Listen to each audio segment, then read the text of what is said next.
Exactly what caused the midair collision begins. A spotlight is on the important role that air traffic controllers play. Atlanta News First Yasmina Alston is live for us at Hartsfield-Jackson Atlanta International Airport. Yasmina, you learned a little bit more specifically about the job today. That's right. I spoke with a longtime air traffic controller here in the Atlanta area who works in a tower much like the one behind me, doing a critical job, one where you never want to witness a tragedy like what happened last night. Eyes on the sky and the mind in total focus mode. As an air traffic controller, these are important components for a job that is described as enjoyable, but with a lot of stress.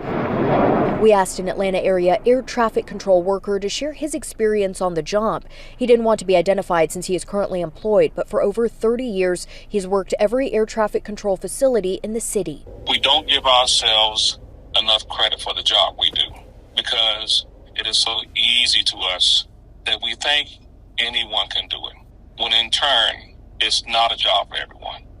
It's not easy. He tells us he was devastated by the news of the midair collision between an Army helicopter and a jetliner near Ronald Reagan National Airport. 67 people were killed. As an air traffic controller, this is worst case scenario. I can only imagine the stress level of the controllers at Washington Tower because nobody wants to see that.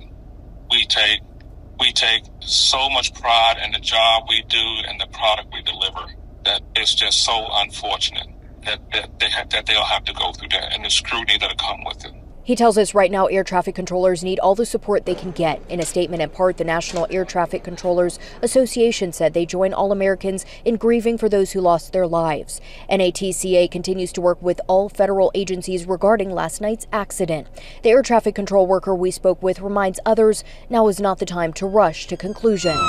It's important to let the facts come out to make a determination on what exactly happened and what we can do to mitigate that from happening in the future. And the National Air Traffic Controllers Association says they are also ready to partner with the administration and with Congress in any effort to further modernize the ATC system to protect lives. Live at Hartsfield-Jackson Atlanta International Airport, Yasmina Alston, Atlanta News First. Now the